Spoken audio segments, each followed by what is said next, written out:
Geometrical optics आप सभी जानते हैं कि इस चैप्टर में हम लाइट के बिहेवियर, लाइट से रिलेटेड जो फिनोमेना होते हैं उनके बारे में बात करेंगे, चाहे वो रिफ्लेक्शन हो, रिफ्रैक्शन हो या ऑप्टिकल इंस्ट्रूमेंट हो, जो भी इस तरह की बातें हैं सारी डिटेल में की जाएगी। तो स्टार्ट करते हैं। सबसे पहला टॉपिक है रिफ्लेक्शन ऑफ लाइट। मैं बेसिक डेफिनेशंस पे नहीं जाना चाहता क्योंकि 45 मिनट्स में मैं चाहता हूं कि आपके पास वो बातें पहुंचे जो बहुत इंपॉर्टेंट है। तो सिर्फ एक डायग्राम से मैं आपको बताना चाह रहा हूं कि भाई रिफ्लेक्शन होता क्या है। वैसे आप जानते हैं सब। लॉज ऑफ रिफ्लेक्शन में दो लॉज होते हैं, इंसिडेंट रे, रिफ्लेक्टेड रे और नॉर्मल। तीनों क्या होते हैं? कोप्लेनर। और मैथमेटिकली हम समझ सकते हैं, ये काफी इंपॉर्टेंट बात है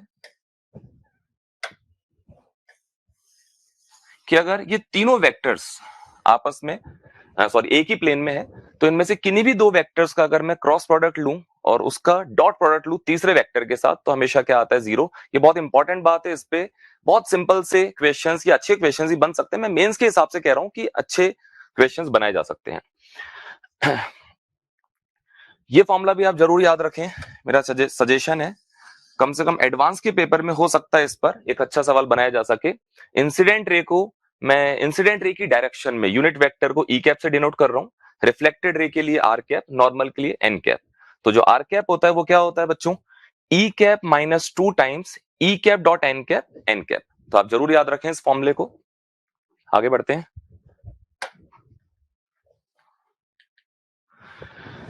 ऑब्जेक्ट और इमेज की डेफिनेशंस लिखी हुई है। ऑब्जेक्ट कब रियल होता है, कब वर्चुअल होता है, आप देख सकते हैं। ये बेसिक बातें मैं साथ में इसलिए इन्वॉल्व की है ताकि एक बार इन पे नजर पड़ेगी तो थोड़ा बहुत दिमाग में आएगी ये बातें कि हाँ ये टॉपिक भी थे जो इंपॉर्टेंट होते हैं। तो आपको आइडिया होना चाहिए real object, virtual object, same ऐसे इमेज के लिए। प्लेन मिरर क्या होता है आप जानते हैं कि एक थिन ट्रांसपेरेंट शीट को एक साइड से पॉलिश कर देते हैं जिससे कि वो क्या बन जाता है? Plane mirror. एक्सटेंडेड ऑब्जेक्ट की इमेज बनाने के लिए वैसे तो डिफरेंट डिफरेंट टाइप के डायग्राम बताए जाते हैं क्लास के अंदर कि अगर मान लो सपोज कोई प्लेन मिरर है और किसी भी तरह का एक्सटेंडेड ऑब्जेक्ट रखा हुआ है तो उसकी इमेज फॉर्मेशन के लिए हम उसको बहुत सारे छोटे छोटे पॉइंट ऑब्जेक्ट्स की तरह ट्रीट करते हैं। पर ये एक स्पेशल डायग्राम आप याद रख सकते हैं कि अगर ऑब्जेक्ट हॉरिजॉन्टल है, प्लेन मिरर 45 डिग्री पर इंक्लाइंड है तो उसकी इमेज वर्टिकल बनेगी। इसका उल्टा भी ट्रू है, अगर ऑब्जेक्ट वर्टिकल होता तो उसकी इमेज कैसी बनती? हॉरिजॉन्टल। तो मेरा सजेशन ये है कि रिजल्ट डायरेक्टली याद रख ले, काफी फायदा हो सकता है। मिनिमम जो मिरर की लेंथ की रिक्वायरमेंट होती है जिससे कि कोई भी पर्सन अपनी फुल इमेज देख सकता है वो होती है h/2। अगर पर्सन की हाइट h है तो जो मिरर रिक्वायर्ड होगा मिनिमम साइज का वो h/2 उसकी लेंथ की रिक्वायरमेंट होगी। Relation between velocity of object and image, ये तो वैसे आप जानते होंगे कि अगर ऑब्जेक्ट की वेलोसिटी जिस प्लेन में मिरर है उसके पैरेलल प्लेन में है तो सेम एज इट इज वही वेलोसिटी इमेज के पास भी होगी। दूसरी बात, अगर मिरर के पास कुछ भी वेलोसिटी मिरर के प्लेन के पैरेलल है, इस वाले प्लेन में है, इसी प्लेन में, तो उस वेलोसिटी का ऑब्जेक्ट और उसकी इमेज की वेलोसिटी पर कोई इफेक्ट नहीं पड़ता है।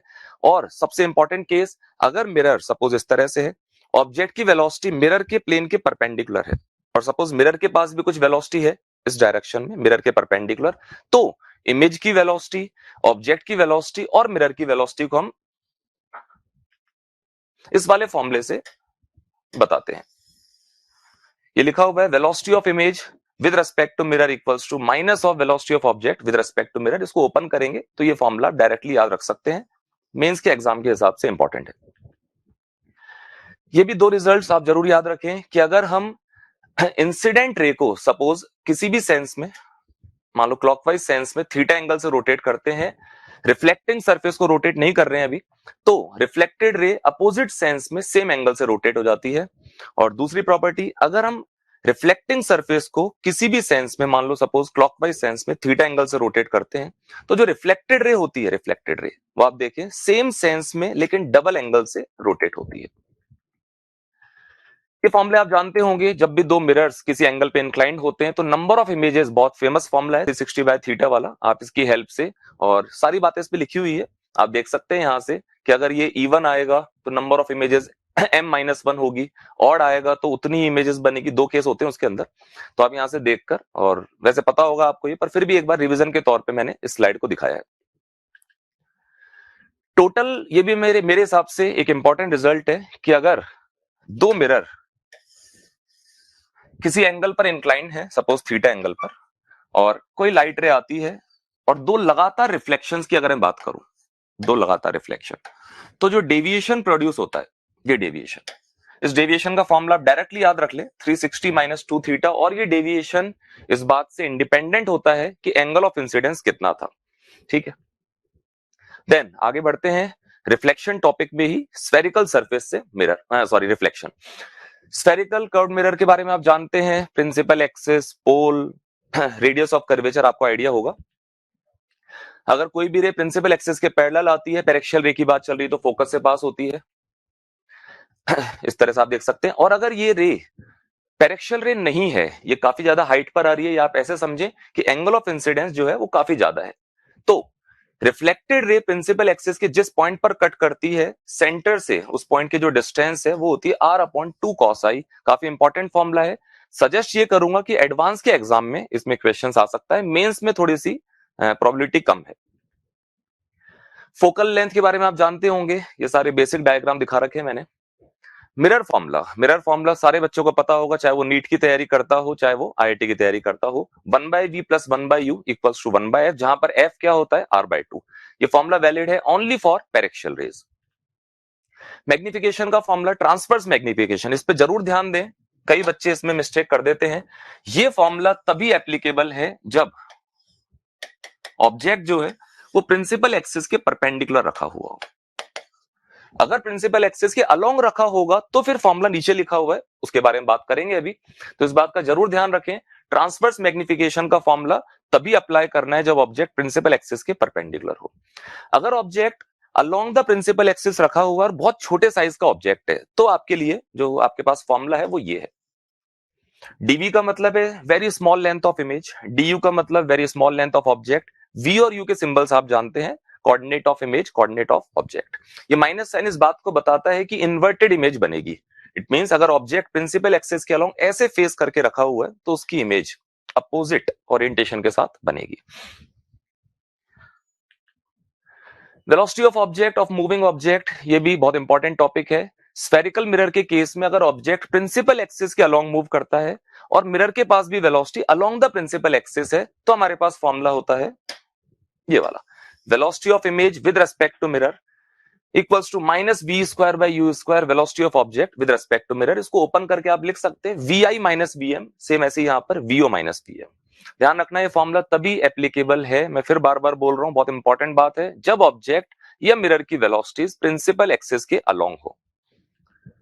अगर ऑब्जेक्ट की या मिरर की वेलोसिटी प्रिंसिपल एक्सिस के परपेंडिकुलर होगी, ये वाला केस मैं सजेस्ट करूंगा कि कम चांस है मेंस में पूछे जाने के, एडवांस में फिर भी पूछा जा सकता है। तो उसके लिए हम कैसे प्रोसीड करेंगे, हम मैग्निफिकेशन का फॉर्मूला लिखेंगे। या मैंने पूरा डिनोट नहीं करा, नहीं तो बहुत बड़ा फॉर्मूला दिखाई देता है, वो सिर्फ मैं स्टेप्स बता रहा हूं। और इस फॉर्मूले के बाद अगले स्टेप में H I height of image equals to H O minus के साथ V by U. Then we will differentiate both the sides with respect to time, हम टाइम के रिस्पेक्ट में डिफरेंशिएट करेंगे और हमारे पास रिक्वायर्ड रिजल्ट आ जाएगा। न्यूटन्स फॉर्मूला भी मेंस के लिए बहुत इंपॉर्टेंट मान सकते हैं आप, X Y equals to F square. इसमें इस बात का जरूर ध्यान रखें, एक्स और वाई की मीनिंग क्या होते हैं। एक्स का मतलब है ऑब्जेक्ट की डिस्टेंस फोकस से, वाई का मतलब है इमेज की डिस्टेंस फोकस से, एफ आप जानते हैं फोकल लेंथ। पैरेक्शियल रेज के बारे में बता दिया मैंने कि अगर पैरेक्शियल रेज प्रिंसिपल एक्सिस के पैरेलल नहीं है, किसी एंगल पर आ रही है, तो रिफ्लेक्शन के बाद वो फोकल प्लेन में, ये फोकल प्लेन है, इस फोकल प्लेन में मिलती है इस पॉइंट पर। ये आपको आइडिया होगा, कई बार ऐसे क्वेश्चंस आते हैं कि सन की इमेज बनाओ, सन की इमेज की रेडियस कैलकुलेट करो, उसका एरिया निकालो। तो अगर मैं सन को ड्रॉ करूं और सन के इस point, suppose this is a, इसकी इमेज बनाने की कोशिश करूं, तो पॉइंट ए से जो रेज मिरर पर आएंगी, मैं कह सकता हूं वो ऐसी रेज होंगी जो आपस में तो पैरेलल होंगी, लेकिन प्रिंसिपल एक्सिस से किसी एंगल पर आ रही है। रिफ्रैक्शन टॉपिक पर आते हैं रिफ्लेक्शन के बाद। इस चैप्टर में बेसिकली दो ही मेजर टॉपिक्स पढ़ने होते हैं, रिफ्लेक्शन एंड रिफ्रैक्शन। तो रिफ्रैक्शन का आपको आइडिया, जब भी लाइट रे एक मीडियम से दूसरे मीडियम में जाती है तो उसको रिफ्रैक्शन कहते हैं। सेम वैसे लॉज, फर्स्ट वाला law same as it is वैसा ही जैसे वहां पर था, बस यहां पर आर कैप का मतलब हो जाएगा unit vector in the direction of refracted ray. और स्नेल्स लॉ बहुत फेमस लॉ है, म्यू1 sin i इक्वल्स टू म्यू2 sin r, आपको आइडिया होगा इसका। Bending of light bending of light के बारे में आप जानते हैं कि अगर रे रेयर मीडियम से डेंसर में जाती है तो नॉर्मल की तरफ बेंड होती है, और अगर डेंसर से रेयर में जाती है तो फिर वो नॉर्मल से दूर की तरफ बेंड हो जाती है। Refraction through a parallel slab, ये फॉर्मूला बहुत इंपॉर्टेंट है बच्चों, क्लास में आपको बताया जाता है। ये फॉर्मूला तब लगाना है जब एक पैरेलल स्लैब पर लाइट रे आती है और हमसे पूछा जाता है कि बताओ लेटरल शिफ्ट कितना है। डायग्राम में लेटरल शिफ्ट का मीनिंग मैंने बता रखा है, आप देख सकते हैं यहाँ पर। ये ओरिजिनल डायरेक्शन थी, जो फाइनल रे निकल रही है वो आप देख सकते हैं कि ओरिजिनल इंसिडेंट रे के पैरेलल है, मतलब डेविएशन तो जीरो आया है। इस रिजल्ट को भी याद रखें, डेविएशन जीरो है, लेकिन फाइनल इमर्जेंट रे और ओरिजिनल रे के बीच का ये जो परपेंडिकुलर सेपरेशन है, इसको बोलते हैं बच्चों लेटरल शिफ्ट, जिसका फॉर्मूला आपको याद रखना है। टी का मतलब थिकनेस ऑफ स्लैब, बाकी सिंबल्स की मीनिंग आप समझ सकते हैं। Apparent depth and normal shift, कोई भी ऑब्जेक्ट अगर किसी मीडियम में है और हम उसको नॉर्मली ऑब्जर्व कर रहे हैं, मतलब ठीक ऊपर से देख रहे हैं, मैं बात कर रहा हूं पैरेक्शियल रेज की, तो आपके पास ये फॉर्मूला है जो आपको याद रखना है, अपरेंट डेप्थ इक्वल्स टू ये वाला formula, actual depth upon mu relative. ये जरूर याद रखें, म्यू रिलेटिव का मीनिंग है mu I by mu R, जहां म्यू आई है जिस मीडियम में इंसिडेंट रेज ट्रेवल करेंगी उसका refractive index, and mu R है जिस मीडियम में रिफ्रैक्टेड रेज ट्रेवल करेंगी उसका रिफ्रैक्टिव इंडेक्स। एक बात और इंपॉर्टेंट थी इसमें, जो इसमें लिखा हुआ नहीं है, ये आप जरूर याद रखें कि प्लेन सरफेस से जब भी रिफ्रैक्शन होता है तो ऑब्जेक्ट और उसकी इमेज हमेशा बाउंड्री के सेम साइड पर ही बनते हैं। Transparent glass slab, normal shift, shift का फॉर्मूला लिखा हुआ है, किसी भी ग्लास स्लैब के सामने कोई ऑब्जेक्ट है उससे रेज आती है और दूसरी मीडियम में निकल के जाती है, तो ऑब्जेक्ट और उसकी जो फाइनल इमेज बनती है उनके बीच का सेपरेशन क्या कहलाता है, शिफ्ट, जिसका फॉर्मूला आपके सामने लिखा हुआ है, ये याद रखना है। यहां पर ये जो म्यू लिखा हुआ है ये है म्यू रिलेटिव, इसका मीनिंग है mu of slab upon mu outside. ध्यान रखें फॉर्मूला तभी एप्लीकेबल है जब स्लैब के दोनों साइड्स का मीडियम सेम हो, ठीक है। अगर मल्टीपल स्लैब्स होंगी तो फिर जो अपरेंट डेप्थ का फॉर्मूला या शिफ्ट के फॉर्मूले होते हैं वो आपके सामने लिखे हुए हैं। अपरेंट डेप्थ का फॉर्मूला लिखा हुआ है बच्चों, जहां पर n1 रिलेटिव का मतलब है, यहां से आप देख सकते हैं n1 अपॉन जो ऑब्जर्वर वाला मीडियम है आउटसाइड मीडियम उसका रिफ्रैक्टिव इंडेक्स, सेम ऐसे n2 रिलेटिव है n2 upon n outside and so on. Shift का फॉर्मूला भी आपके सामने लिखा हुआ है, जहां पर n1 रिलेटिव वो मीनिंग मैंने बता दी है, आप इनको जरूर याद रखें। और direct formula based question mains के पेपर में आपसे पूछा जा सकता है। मैं फिर कहूंगा ऐसे चैप्टर जिनमें फॉर्मूलों की भरमार है आपको फॉर्मूले याद रखने ही पड़ेंगे। टोटल इंटरनल रिफ्लेक्शन, जिसको शॉर्ट में टीआईआर कहते हैं, आपको पता है जब भी लाइट डेंसर मीडियम से रेयर में जाती है और अगर angle of incidence critical angle से बड़ा होता है तो लाइट का टीआईआर हो जाता है। एक डायग्राम के थ्रू मैंने समझाने की कोशिश की है, और क्रिटिकल एंगल के लिए जो फॉर्मूला है वो है ये रहा, साइन सी, सी मतलब critical angle, equals to mu rare by mu denser. यहां से आप देख सकते हैं कि एक ग्राफ मैंने बना के दिखाया है आपको इस बात को बताने के लिए कि जब भी लाइट रे डेंसर से रेयर में जाती है और अगर मैं एंगल ऑफ इंसिडेंस को 0 डिग्री से इंक्रीज करता जाऊं तो डेविएशन और एंगल ऑफ इंसिडेंस के बीच में ग्राफ बनता है। मेरा सजेशन ये है कि एडवांस के एग्जाम के लिए आप इस ग्राफ को जरूर याद रखें समझते हुए। आगे बढ़ते हैं, ये भी बहुत इंपॉर्टेंट कंसेप्ट है, एडवांस के पेपर में 3 या 4 बार इस पे क्वेश्चन पूछा जा चुका है अलग अलग तरह से। इसमें ऑब्जेक्ट किसी डेंसर मीडियम में है, पॉइंट सोर्स की तरह दिखा रखा है उसको, और उससे जो लाइट रेज निकलती हैं उस लिक्विड की सरफेस पर या उस बाउंड्री पर एक सर्कल बनता है, ब्राइट सर्कल, उस सर्कल के थ्रू लाइट बाहर आती है, इसका कारण है टीआईआर, आपको पता होगा। और अगर क्वेश्चन में बोला जाए कि इसकी रेडियस कैलकुलेट करो तो हम क्या करेंगे, डायग्राम देख सकते हैं आप, क्रिटिकल एंगल पर लाइट को इंसिडेंट कराएंगे, उसके करस्पॉन्डिंग जो ट्राइंगल बन रहा है यहां पर, इसकी हेल्प से इस रेडियस को कैलकुलेट कर सकते हैं। ये फॉर्मूला आप जरूर याद रखें, और अगर एरिया निकालना होगा तो हम पाई आर स्क्वायर कर देंगे। ये मैंने दिखा रखा है यहां से, ट्राइंगल की हेल्प से क्रिटिकल एंगल पर लाइट आती है, ये क्रिटिकल एंगल होगा तो ये भी क्रिटिकल एंगल होगा, इस ट्राइंगल में ये हाइट आपको दी जाएगी, क्रिटिकल एंगल आप फॉर्मूले से कैलकुलेट कर सकते हैं, तो टेन थीटा की हेल्प से आप आराम से रेडियस निकाल लेंगे। कुछ फेमस एग्जांपल है टीआईआर से रिलेटेड, जैसे डायमंड का चमकना, डायमंड क्यों चमकता है, टीआईआर की हेल्प से, लिखा हुआ है इसमें आप देख भी सकते हैं। ऑप्टिकल फाइबर, कम्युनिकेशन सिस्टम के अंदर जब भी सिग्नल्स को बहुत दूर तक भेजना होता है और हम चाहते हैं कि एनर्जी का लॉस कम से कम हो, तो हम इस टेक्निक को यूज में लेते हैं जिसमें लाइट उस सिलेंड्रिकल मीडियम के थ्रू अंदर ही अंदर टीआईआर करते हुए आगे बढ़ती है, एनर्जी का लॉस नेग्लिजिबल होता है। मिराज एंड लूमिंग, ये भी आप जानते हैं, आपने देखा भी होगा गर्मियों के टाइम पर जब हम बहुत दूर से सड़क को देखते हैं तो हमको स्काई दिखाई देता है, तो उसके बारे में बता रखा है कि वो मीडियम का रिफ्रैक्टिव इंडेक्स चेंज होने के कारण लाइट रेज का टीआईआर होता है, और आप डायग्राम के थ्रू समझ भी सकते हैं।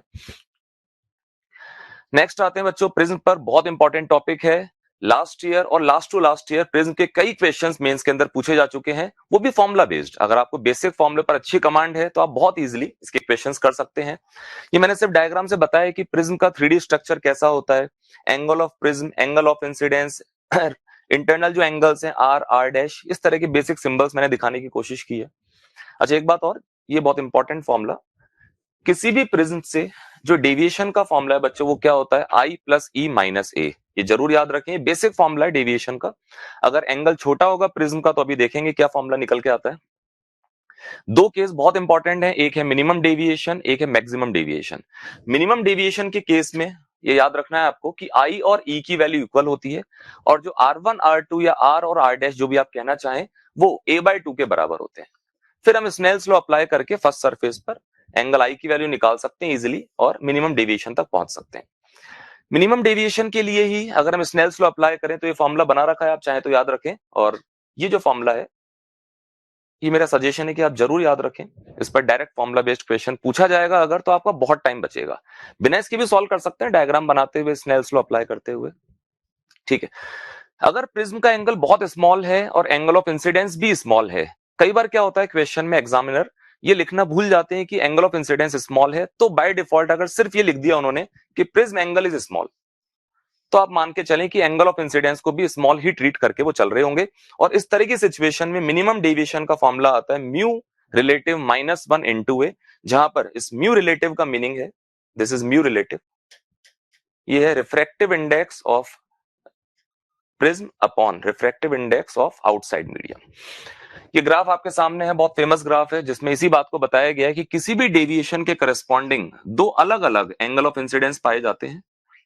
और एक इंपॉर्टेंट बात और है बच्चों, इस पे भी न्यूमेरिकल्स बनते हैं, कि अगर ये वाला angle of incidence suppose x degree है और angle of emergence y degree है, तो सेम डेविएशन के लिए जो दूसरा एंगल ऑफ इंसिडेंस मिलेगा हमको, एंगल ऑफ इंसिडेंस, वो इसी का आप रिवर्स कर दो, इंटरचेंज कर दो, I की वैल्यू y डिग्री, E की वैल्यू x डिग्री।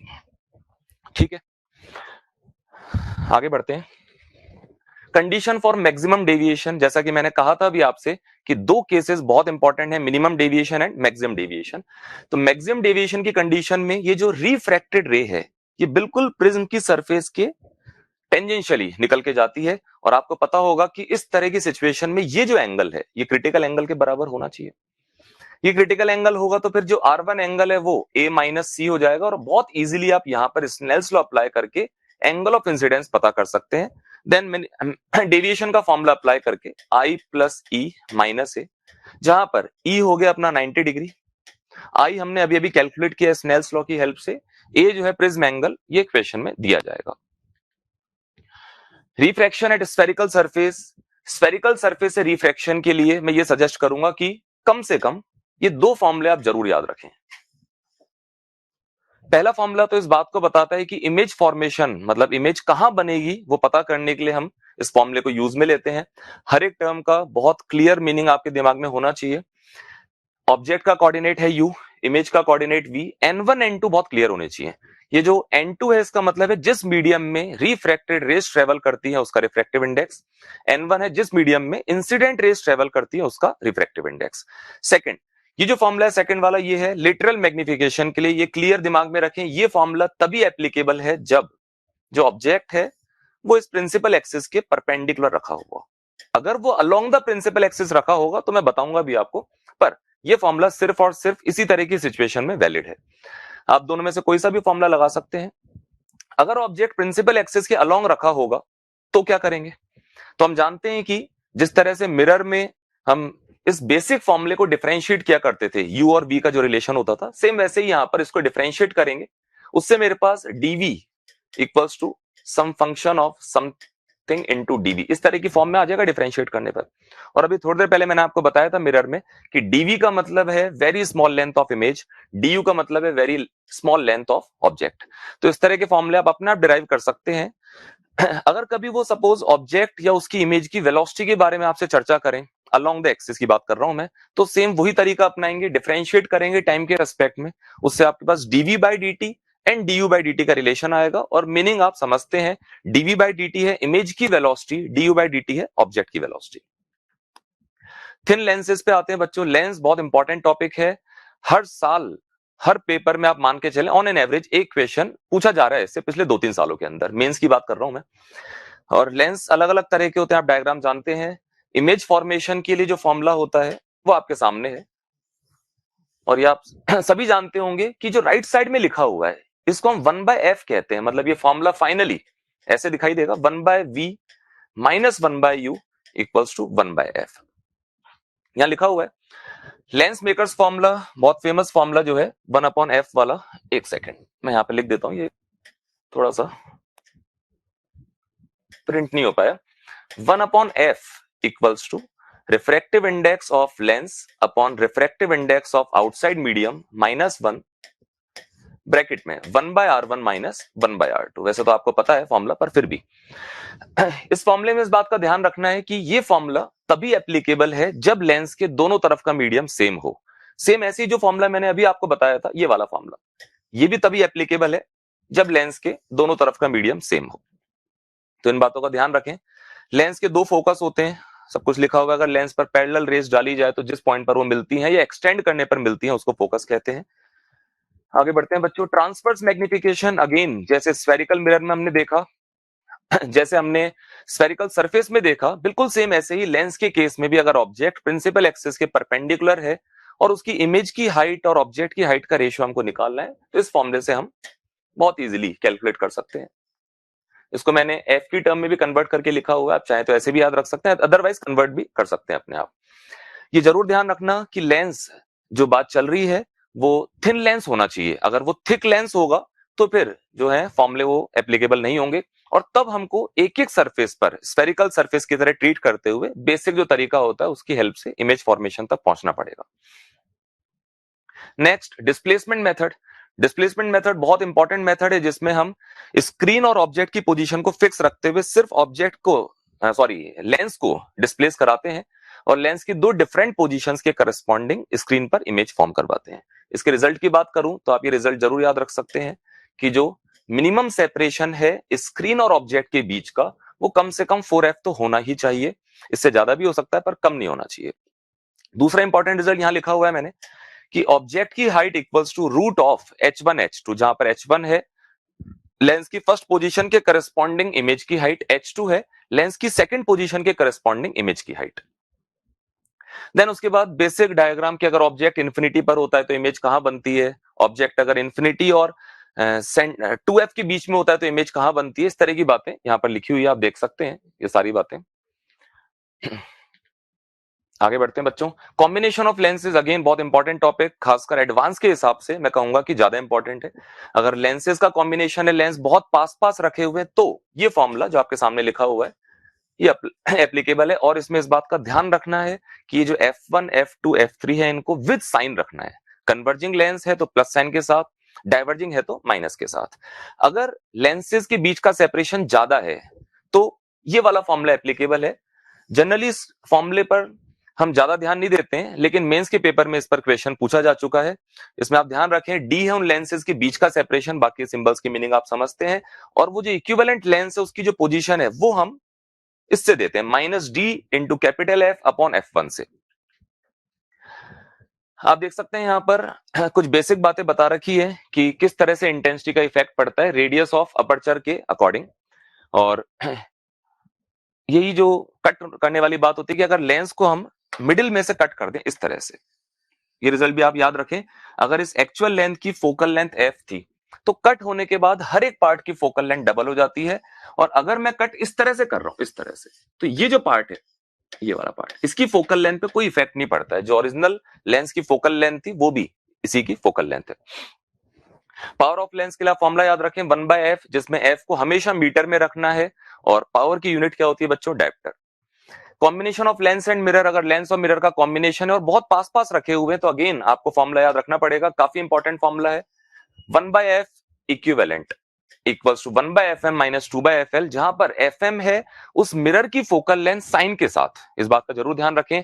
fl है उस लेंस की फोकल लेंथ, हो सकता है यहां पर 3-4 लेंस एक साथ हो फिर एक मिरर लगा रखा हो, उस केस में आप क्या करेंगे, जो भी लेंसेज का कॉम्बिनेशन आपके सामने, जैसे यहां देखिए सपोज 2 लेंस है, तो पहले मैं लेंसेज के कॉम्बिनेशन की फोकल लेंथ पता कर लूंगा, जैसा कि मैंने पिछली स्लाइड में आपको फॉर्मूला बताया था, और उसके बाद फिर इस वाले फॉर्मूले की हेल्प से इक्विवेलेंट फोकल लेंथ पता करेंगे। इस बात का जरूर ध्यान रखें कि इस पूरे सिस्टम को जब मैं रिप्लेस करूंगा इक्विवेलेंट फोकल लेंथ से, तो वो जो सिस्टम होगा वो एक मिरर की तरह बिहेव करेगा, इस बात का जरूर ध्यान रखना है। Dispersion of light, again very important phenomena. Light की फोकल लेंथ, सॉरी लाइट की वेवलेंथ जो है उसके अकॉर्डिंग कॉची का जो फॉर्मूला है उससे हम समझ सकते हैं कि जिस कलर की वेवलेंथ जितनी ज्यादा होगी रिफ्रैक्टिव इंडेक्स उतना ही कम होगा, तो ये जरूर याद रखें आप। दूसरी बात, डिस्पर्शन होता क्या है वो यहां समझा रखा है कि जब भी light, white light suppose air medium से आती है और किसी मीडियम में एंटर करती है, तो अभी अभी हमने देखा है कि अलग अलग कलर की वेवलेंथ डिफरेंट होने के कारण इस मीडियम का रिफ्रैक्टिव इंडेक्स भी अलग अलग होगा, तो बाय स्नेल्स लॉ अलग अलग एंगल ऑफ डेविएशन आने वाला है। तो वो यहां समझा रखा है, ये आप डायरेक्टली याद रख लें कि वॉयलेट में जो बेंडिंग होती है वो सबसे ज्यादा होती है, रेड कलर में बेंडिंग सबसे कम होती है। तो लाइट का, व्हाइट लाइट का स्प्लिट होना एंड स्प्रेड होना, स्प्लिट भी होनी चाहिए लाइट अलग अलग कलर्स में और डिफरेंट डायरेक्शंस में जानी चाहिए, इसको बोलते हैं डिस्पर्शन। स्मॉल एंगल वाले प्रिज्म के लिए एंगल ऑफ डिस्पर्शन का फॉर्मूला दिखा रखा है, NV minus NR into A. Small angle वाला प्रिज्म है, ये जरूर ध्यान रखें। और डेविएशन मतलब mean deviation means yellow colour की लाइट में डेविएशन का फॉर्मूला है N yellow minus 1 into A. Combination of prism में 2 तरह के कॉम्बिनेशन आते हैं। एक ऐसा कॉम्बिनेशन जिसमें व्हाइट लाइट को डालने पर हम चाहते हैं कि जो डेविएशन हो वो तो जीरो हो, ढंग से सुने आप, डेविएशन जीरो पर नेट डिस्पर्शन जो है वो कुछ ना कुछ होना चाहिए, इसको बोलते हैं डायरेक्ट विजन कॉम्बिनेशन। आप डायग्राम देख सकते हैं, मैंने दिखा रखा है। दूसरा केस होता है जिसमें हम चाहते हैं कि net angle of dispersion zero हो लेकिन जो डेविएशन है या मीन डेविएशन है वो नॉन जीरो, जिसको बोलते हैं एक्रोमेटिक कॉम्बिनेशन। आगे बढ़ते हैं, इनके फॉर्मूले लिखे हुए हैं, बेसिक फॉर्मूले कि अगर 2 प्रिज्म है, इससे डेविएशन का फॉर्मूला आपको आता है, दूसरे प्रिज्म से डेविएशन का फॉर्मूला आता है, तो आप नेट डेविएशन भी निकाल सकते हैं, सेम ऐसे नेट एंगल ऑफ डिस्पर्शन भी आप कैलकुलेट कर सकते हैं। क्रोमेटिक एब्रेशन, क्रोमेटिक एब्रेशन बच्चों तब होता है जब व्हाइट लाइट, जैसा कि हमने देखा है अभी अभी, अलग अलग वेवलेंथ उसके अंदर है, अलग अलग कलर्स की, तो रिफ्रैक्टिव इंडेक्स अलग है। अब किसी भी लेंस पर जब व्हाइट लाइट आएगी तो आप समझ सकते हैं कि हर कलर के लिए फोकल लेंथ डिफरेंट आने वाली है बाय लेंस मेकर्स फॉर्मूला। तो यहां से आप देख सकते हैं वॉयलेट की फोकल लेंथ जो है वो सबसे कम आती है, वॉयलेट कलर यहां पर मिलता है, और रेड कलर की जो फोकल लेंथ है वो सबसे ज्यादा आती है। ये जो रेड कलर और वॉयलेट कलर जहां पर फोकस हुए हैं, इनके बीच का जो सेपरेशन है उसको बोलते हैं लॉन्गिट्यूडनल क्रोमेटिक एब्रेशन। जैसा कि इस वाली स्लाइड में आप देख सकते हैं, लॉन्गिट्यूडनल क्रोमेटिक एब्रेशन के लिए लिखा हुआ है, एक सेकंड, ये तो लेटरल लिखा हुआ है, एक सेकंड रुकना, ये रहा F R minus F V, इनकी फोकल लेंथ का जो डिफरेंस है उसको क्या बोलते हैं बच्चों, लॉन्गिट्यूडनल क्रोमेटिक एब्रेशन। सेकंड में है लेटरल क्रोमेटिक एब्रेशन। सपोज अगर व्हाइट लाइट का सोर्स यहां कहीं पर रखा हुआ है और उससे जो रेज जाएंगी, अलग अलग कलर जाएंगे, जो इमेज बनती है, वॉयलेट की इमेज यहां बनती है, रेड की यहां बनती है, इनकी जो हाइट में डिफरेंस है उसको बोलते हैं लेटरल क्रोमेटिक एब्रेशन। हम इस क्रोमेटिक एब्रेशन को सही भी कर सकते हैं, उसके लिए हम बोलते हैं, उसके लिए हम क्या करते हैं, 2 लेंसेज के कॉम्बिनेशन को यूज में लेते हैं, और मैं सजेस्ट करूंगा कि ये फॉर्मूला डायरेक्टली जरूर याद रखें, ये है कंडीशन ऑफ एक्रोमेटिक कॉम्बिनेशन। हम चाहते हैं कि ये क्रोमेटिक एब्रेशन गायब हो जाए, ये हट जाए, इसके लिए हम 2 लेंसेज का कॉम्बिनेशन यूज में लेते हैं, जहां पर ये ओमेगा जो सिंबल है वो है जिस मटेरियल से लेंस को बनाया गया है उन मटेरियल्स की डिस्पर्सिव पावर। मैं बता दूं आपको हाथों हाथ, शायद स्लाइड में मिस हो गया वो, डिस्पर्सिव पावर किसी भी मटेरियल के लिए क्या फॉर्मूला होता है बच्चों, NV minus NR upon N yellow minus 1। इस फॉर्मूले से क्लियर है कि डिस्पर्सिव पावर सिर्फ और सिर्फ इस बात पे डिपेंड करती है कि किस मटेरियल से उस ऑब्जेक्ट को बनाया गया है, उस ऑब्जेक्ट की ज्योमेट्री कैसी है, इससे उसका कोई लेना देना नहीं है। डिफेक्ट्स ऑफ आई, अलग अलग तरह के डिफेक्ट्स हम देखते हैं, कुछ लोगों को पास के ऑब्जेक्ट क्लियरली दिखाई नहीं देते हैं, कुछ लोगों को दूर के ऑब्जेक्ट देखने में दिक्कत आती है। तो आप देख सकते हैं, फर्स्ट है मायोपिया, शॉर्ट साइटेडनेस भी बोलते हैं। इसमें आंखों को पास के ऑब्जेक्ट तो दिखाई देते हैं लेकिन दूर के ऑब्जेक्ट्स क्लियरली दिखाई नहीं देते हैं, और उसका कारण होता है कि जो हमारी आंखों का लेंस है वो प्रॉपरली रेडियस ऑफ कर्वेचर को एडजस्ट नहीं कर पाता है। इसको हटाने के लिए हम कॉन्केव लेंस यूज में लेते हैं। दूसरा है लॉन्ग साइटेडनेस या हाइपरमेट्रोपिया, जिसमें ऑब्जेक्ट जो है वो दूर के ऑब्जेक्ट तो क्लियरली देख पाता है, सॉरी हमारी आंखें, लेकिन पास के ऑब्जेक्ट देखने में दिक्कत होती है। इसमें जो इमेज फॉर्म होती है वो रेटिना से पीछे की तरफ बनती है। इसको दूर करने के लिए हम कन्वर्जिंग लेंस को यूज में लेते हैं। फिर उसके बाद ऐसा टॉपिक जो जेई मेंस के लिए बहुत इंपॉर्टेंट है, अगर आपने फिजिक्सोमेनिया के क्विज भी अटेंड किए होंगे तो आपको आइडिया होगा। हमने इस पर एक क्विज लेकर आए थे हम लोग, सिंपल माइक्रोस्कोप, कंपाउंड माइक्रोस्कोप, ये तो हो गए माइक्रोस्कोप, देन उसके बाद टेलीस्कोप की बातें भी की गई थी। खैर यहाँ पर देखते हैं, सिंपल माइक्रोस्कोप में सिंपली एक मैग्नीफाइंग ग्लास या कन्वर्जिंग लेंस यूज में लिया जाता है। मैं अगर याद रखने लायक बातें बताऊं आपको तो ये फॉर्मूला आप अच्छी तरह से याद रखें। सिंपल माइक्रोस्कोप के लिए जो मैग्नीफाइंग पावर होती है या एंगुलर मैग्निफिकेशन होता है, उसका फॉर्मूला होता है डी बाई यू, जहां पर डी का मतलब है 25 सेंटीमीटर, वो डिस्टेंस जिस डिस्टेंस तक हम ऑब्जेक्ट्स को क्लियरली देख सकते हैं बिना किसी ऑप्टिकल इंस्ट्रूमेंट के। यू का मीनिंग है ऑब्जेक्ट की उस लेंस से डिस्टेंस। दो अलग अलग तरह के केसेस की बात की जाती है यहाँ पर। पहला केस वो जिसमें हमारी आंखें बिल्कुल नॉर्मल मोड में रिलैक्स रहते हुए ऑब्जेक्ट को देख पा रही है, उस केस में जो यू है उसकी वैल्यू लेंस की फोकल लेंथ के बराबर हो जाती है। नॉर्मल मोड के लिए जो फॉर्मूला है वो है मैग्निफिकेशन का डी बाई एफ। एक बात और सजेस्ट करूंगा, कई बार ऐसा होता है, पहले भी हुआ है, कि एग्जामिनर ने ये क्लियरिफाई नहीं करा है कि वो किस तरह के मोड की बात कर रहा है। तो बाय डिफॉल्ट अगर कुछ नहीं बताया जा रहा है तो आप नॉर्मल मोड को ही मान के चलें। और अगर मोस्ट स्ट्रेन्ड आई कंडीशन है जिसमें आंखों को जो दिख रहा है वो आंखों से 25 सेंटीमीटर पर है, उस केस में जो एंगुलर मैग्निफिकेशन का फॉर्मूला है वो हो जाता है 1 प्लस डी बाई एफ। बहुत सिंपल फॉर्मूले हैं बच्चों, एग्जाम देने से पहले एक बार जरूर इन फॉर्मूलों को देख के जाएं। मैग्निफिकेशन और ये दो अलग अलग केसेस, इनमें भी सिंपली सिर्फ 1 का अंतर है, याद रखने के हिसाब से इजी है। देन आता है कंपाउंड माइक्रोस्कोप, जिसमें दो लेंसेज यूज में लिए जाते हैं, एक ऑब्जेक्टिव लेंस, एक आईपीस लेंस। ये बेसिक स्ट्रक्चर दिखा रखा है, रे डायग्राम दिखा रखा है, आप समझ सकते हैं यहां से। और फॉर्मूले की बात करूं तो यहां पर भी सिंपल माइक्रोस्कोप और कंपाउंड माइक्रोस्कोप में फॉर्मूला वाइज बहुत जरा सा अंतर है। आप देखें यहां पर एंगुलर मैग्निफिकेशन जो है, यहां पर ये फॉर्मूला, सिंपल माइक्रोस्कोप में फॉर्मूला था सिर्फ डी बाई यू, यहां पर एक टर्म और मल्टीप्लाई हो रही है जिसको डिनोट कर रखा है यहां से linear magnification of objective lens. जो ऑब्जेक्टिव लेंस हमने लगा रखा है उसकी वजह से जो लेटरल मैग्निफिकेशन या ट्रांसवर्स मैग्निफिकेशन जो भी आप कहना चाहें, उसको मल्टीप्लाई करेंगे हम डी बाई यू से। सेम सिंपल माइक्रोस्कोप की तरह यहां भी दो केस हैं। एक केस में ये यू की वैल्यू एफ के बराबर हो जाएगी, यहां पर एफ का मतलब है आईपीस लेंस जो है उसकी फोकल लेंथ के बराबर। और जो दूसरा केस होगा उसके अंदर ये यू जो है ये इतना कम हो जाएगा, उसके लिए आप फॉर्मूला भी याद रख सकते हैं। वो जो यू मिनिमम होता है वो होता है F d upon f plus D. इस केस में आंखों को जो दिख रहा होता है वो आंखों से 25 सेंटीमीटर पर बन रहा होता है और आंखें बहुत स्ट्रेन कंडीशन में आ जाती है। तो ये फॉर्मूले आप जरूर याद रखें। और ट्यूब लेंथ जो है यहाँ पर, ट्यूब लेंथ एक स्लाइड पीछे जाके मैं आपको बताऊं, ट्यूब लेंथ का मतलब यहां पर हो जाएगा दोनों लेंसेज के बीच का सेपरेशन।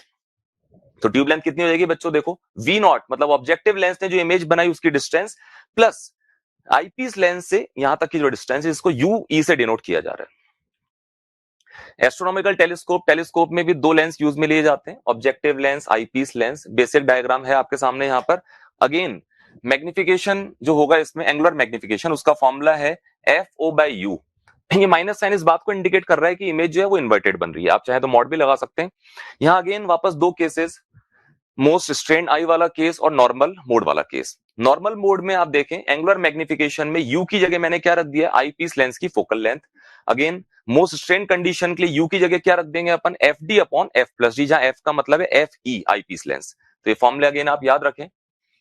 गैलीलियो टेलीस्कोप में मेरा सजेशन ये कि आप कम से कम ट्यूब लेंथ का फॉर्मूला जरूर याद रखें फॉर नॉर्मल मोड, ये जो फॉर्मूला लिखा हुआ है।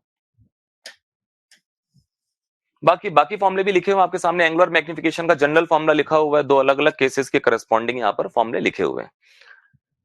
रेनबो का फॉर्मेशन बच्चों ये ऐसा टॉपिक है जिसमें थोड़ा सा कुछ बच्चे डाउटफुल होते हैं, जबकि बहुत छोटा सा सिंपल सा फिनोमिना है। जब भी आपने देखा होगा बारिश के दिनों में रेनबो को बनते हुए, उसका लॉजिक क्या समझा रखा है कि जो लाइट आती है उसमें सारे कलर्स मौजूद हैं। किसी भी रेन ड्रॉप, यहां देखिए आप, रेन ड्रॉप सनलाइट जो आती है, क्या क्या प्रोसेस इन्वॉल्व होते हैं। सबसे पहले यहां पर रिफ्रैक्शन होगा। रिफ्रैक्शन होगा तो जो कलर्स हैं अलग अलग, जिनकी वेवलेंथ डिफरेंट है, कॉचीज फॉर्मूले से इस रेनबो मतलब सॉरी ड्रॉप के अंदर का जो मीडियम है उसका रिफ्रैक्टिव इंडेक्स अलग अलग होगा। तो हर कलर वॉयलेट से लेकर रेड तक अलग अलग एंगल पे बेंड होगा, जैसा कि दिखा रखा है यहाँ पर। वॉयलेट में बेंडिंग सबसे ज्यादा, रेड के अंदर बेंडिंग कम। देन यहाँ पर टीआईआर होगा और रे वापस जब जाएंगे तो फिर से रिफ्रैक्शन होगा और अलग अलग कलर्स अलग अलग डायरेक्शन में जाएंगे। इसी से हमको रेनबो दिखाई देता है। अगर आप डायग्राम देखें यहाँ पर, ऑब्जर्वर यहाँ से देखता है, लाइट रेज आती है और वो फिनोमेना जो मैंने आपको समझाया वो बिल्कुल क्लियरली यहाँ दिखा रखा है। रेनबो दो टाइप के होते हैं, प्राइमरी और सेकेंडरी। देखते हैं नेक्स्ट स्लाइड में। ये प्राइमरी सॉरी ये सेकेंडरी रेनबो का डायग्राम है। सेकेंडरी में क्या होगा, आप ढंग से देखें डायग्राम में, जब लाइट रे रिफ्रैक्शन के बाद ड्रॉप के अंदर आई है, यहां पर एक बार दो बार टीआईआर हो रहा है। ढंग से सुने, सेकेंडरी के अंदर दो बार टीआईआर होगा, प्राइमरी के अंदर सिर्फ एक बार टीआईआर होगा। बाय चांस इसमें मेंस में पूछ लेते हैं कि बताओ कौन सा रेनबो ज्यादा ब्राइट होगा, किसकी इंटेंसिटी ज्यादा होगी, तो जिसमें सिर्फ एक बार टीआईआर हुआ है उसमें एनर्जी का लॉस कम हुआ होगा, तो वो थोड़ा सा ब्राइट दिखाई देगा। जबकि सेकेंडरी रेनबो जो होता है वो थोड़ा सा उसके कंपैरिजन में डल दिखाई देता है।